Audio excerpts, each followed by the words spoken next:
नमस्कार। आज हम बाइबल की एक ऐसी किताब की गहराई में उतर रहे हैं जो छोटी तो है पर किसी धमाके से कम नहीं। यहूदा की पत्री। हमारे पास जो स्रोत है वो the epistle of Jude, a guide to spiritual defence पर आधारित एक अध्ययन है। ये वाकई में दिलचस्प है। मतलब सिर्फ 25 आयतें, एक पन्ने से भी कम, लेकिन इसमें चेतावनी, इतिहास और उम्मीद का एक पूरा पैकेज है। बिल्कुल।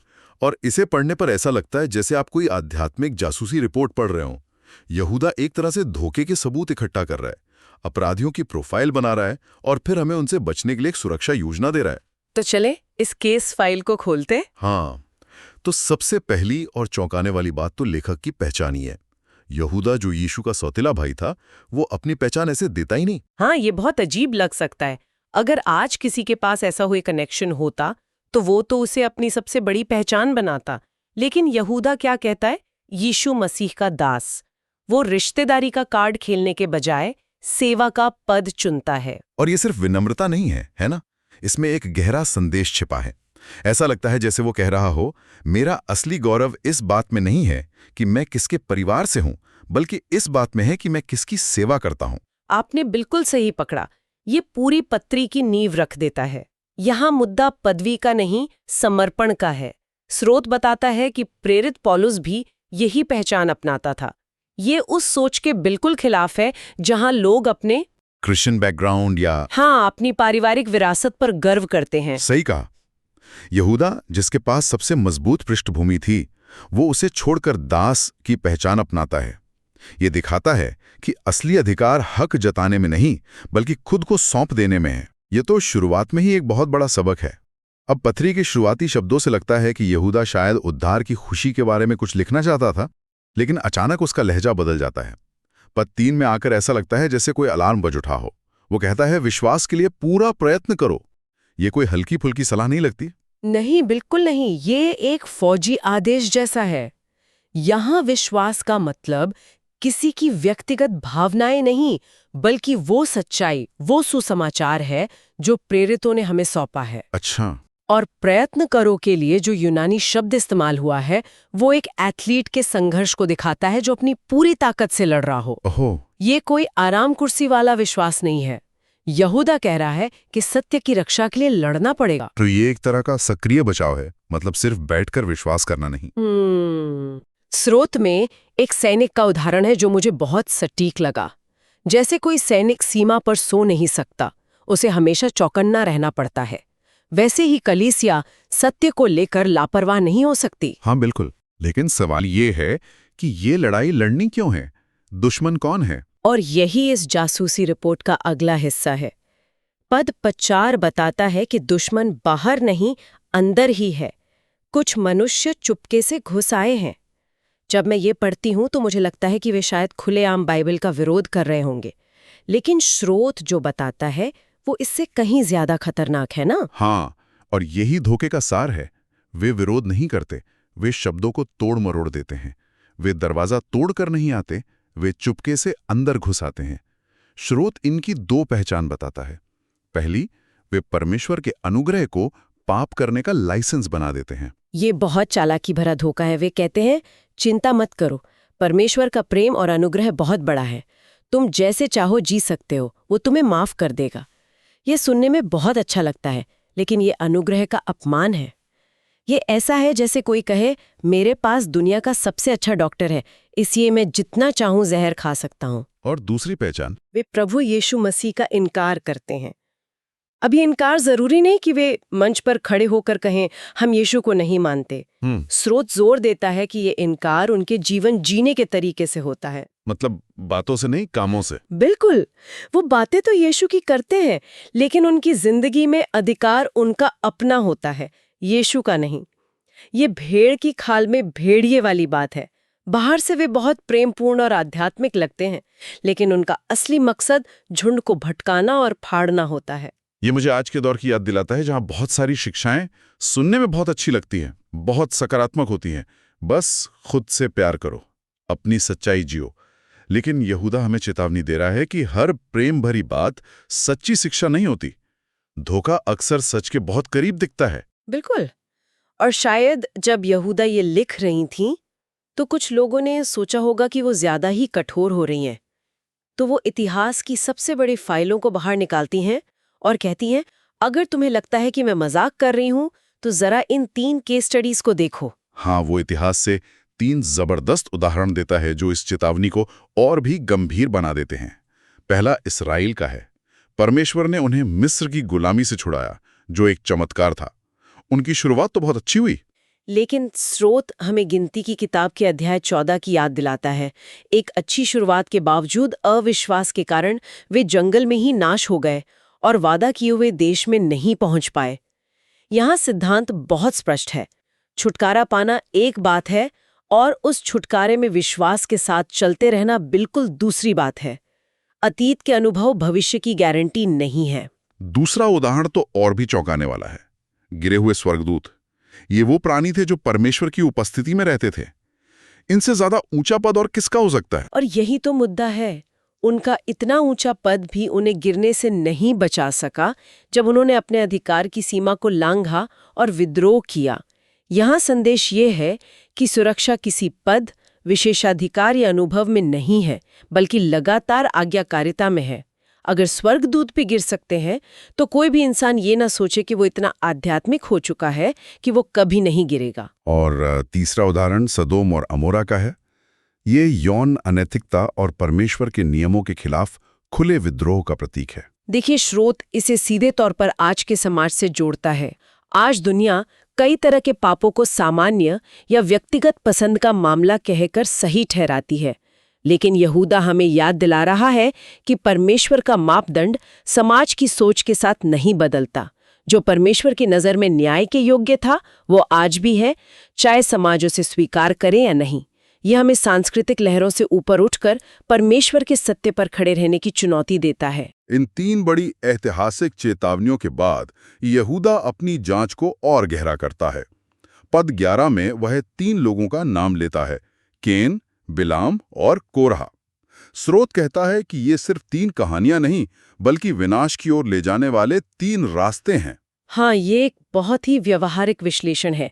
ये झूठे शिक्षकों के चरित्र का एक्सरे करने जैसा है। स्रोत इन्हें ऐसे पेश करता है मानो ये आध्यात्मिक बीमारी के 3 चरण हों। अच्छा, 3 चरण? पहला है केन का रास्ता, जो उत्पत्ति की किताब से आता है। ये ईर्ष्या और धार्मिक घमंड का रास्ता है। केन ने सोचा कि उसका बलिदान परमेश्वर को स्वीकार करना ही होगा। वो अपनी धार्मिकता पर घमंड कर रहा था।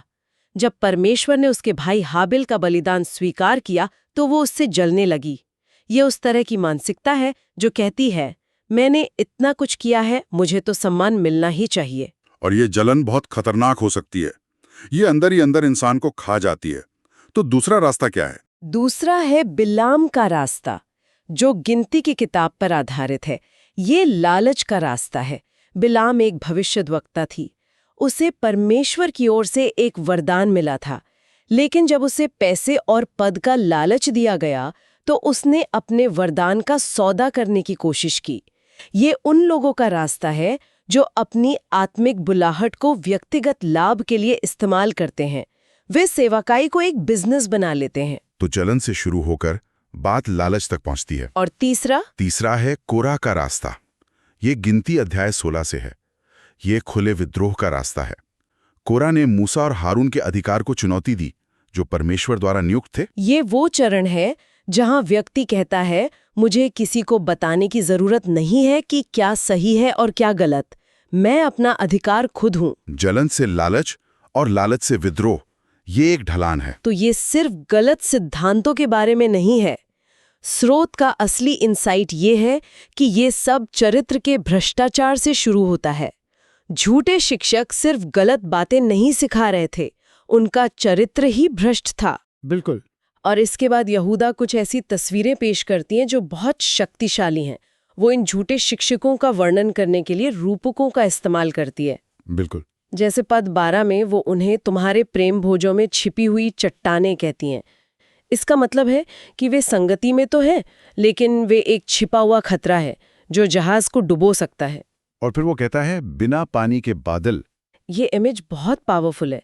ये सिर्फ खोखले वादों के बारे में नहीं है, ये एक तरह के आध्यात्मिक क्लिकबेट जैसा है।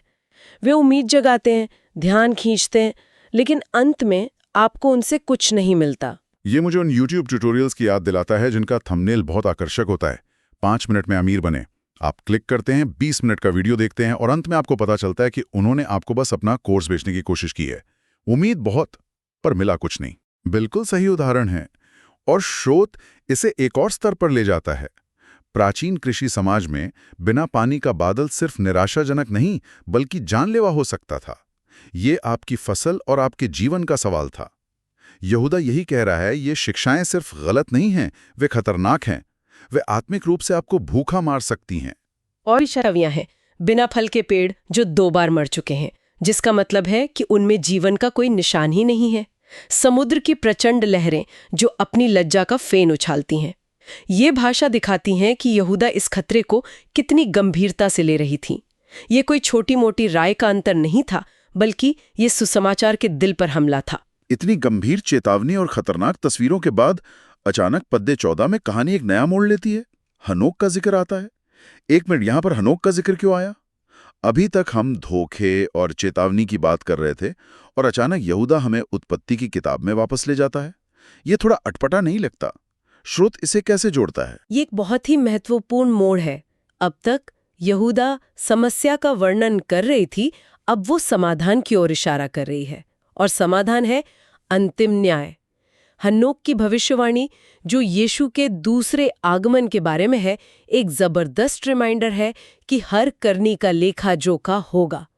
ये झूठे शिक्षकों और उन लोगों के लिए एक सीधी चेतावनी है जो सोचते हैं कि उनके कामों का कोई परिणाम नहीं होगा। तो ये एक तरह का रियलिटी चेक है। बिल्कुल। स्रोत इस बात पर जोर देता है कि यीशु पहली बार प्रेम और उद्धार के लिए एक मेमने के रूप में आया था, लेकिन वो दूसरी बार अपने लाखों पवित्र लोगों के साथ न्याय करने के लिए एक राजा के रूप में आएगा। ये परिप्रेक्ष्य देता है, चाहे अभी कितना भी धोखा और अन्याय क्यों ना हो, अंत में सच्चाई और न्याय की ही जीत होगी।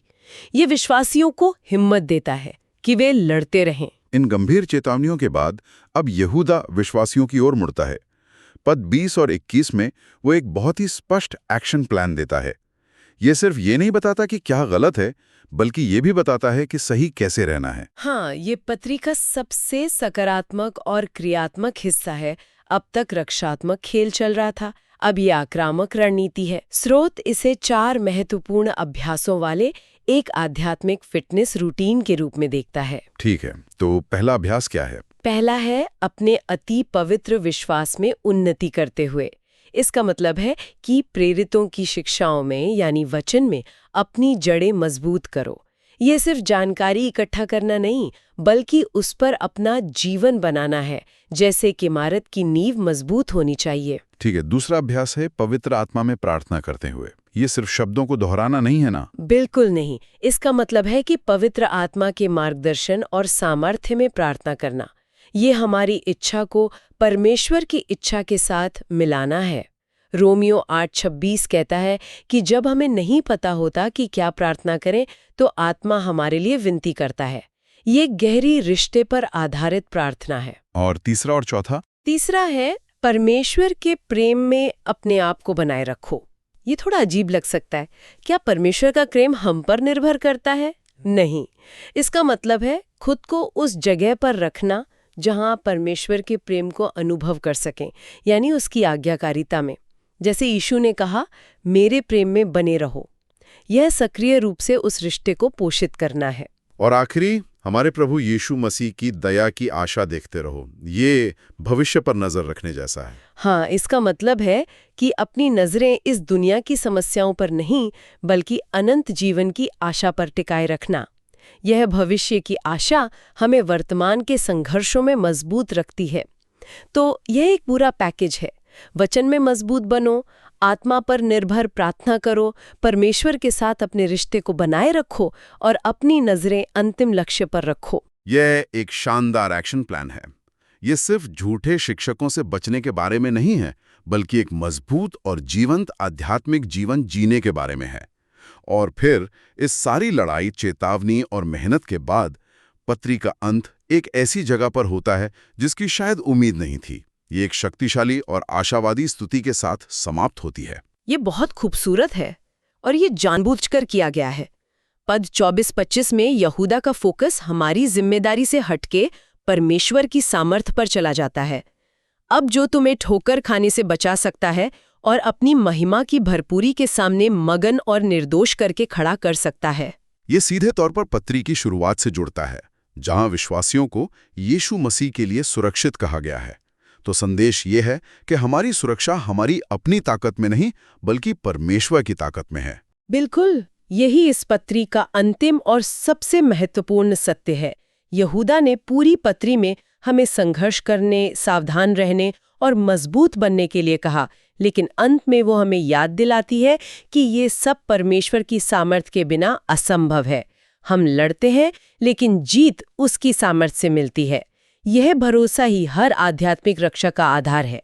जिसने हमें बुलाया है, वही हमें अंत तक संभालेगा। तो यहूदा की इस छोटी लेकिन शक्तिशाली पत्री की इस जांच पड़ताल से हमने क्या सीखा? ऐसा लगता है कि मुख्य संदेश है, अपने विश्वास की सच्चाई के लिए लड़ो, अंदर से आने वाले धोखे से सावधान रहो, एक पवित्र जीवन जियो और सबसे बढ़कर ये भरोसा रखो कि परमेश्वर तुम्हें गिरने से बचा सकता है। और दिलचस्प बात यह है कि यह पत्री हमें न केवल बाहरी खतरों से, जैसे कि झूठे शिक्षक, बल्कि हमारे अंदर की कमजोरियों जैसे कैन की ईर्ष्या, बिलाम का लालच और कोरहा का विद्रोह से भी लड़ने के लिए तैयार करती है। यह एक संपूर्ण आध्यात्मिक रक्षा गाइड है। ये श्रोताओं के लिए एक विचार छोड़ जाता है। ये स्रोत हमें आध्यात्मिक रक्षा के सिद्धांत तो बताता है। ऐसे में सवाल ये उठता है, आज की दुनिया में जहां हर तरफ से जानकारी और विचार आ रहे हैं, कोई व्यक्ति केवल दूसरों के उपदेशों पर निर्भर रहने के बजाय इन सिद्धांतों के आधार पर अपना व्यक्तिगत आध्यात्मिक रक्षा तंत्र कैसे बना सकता है? वो कैसे सीख सकता है कि सच और धोखे के बीच के बारीक फर्क को खुद पहचान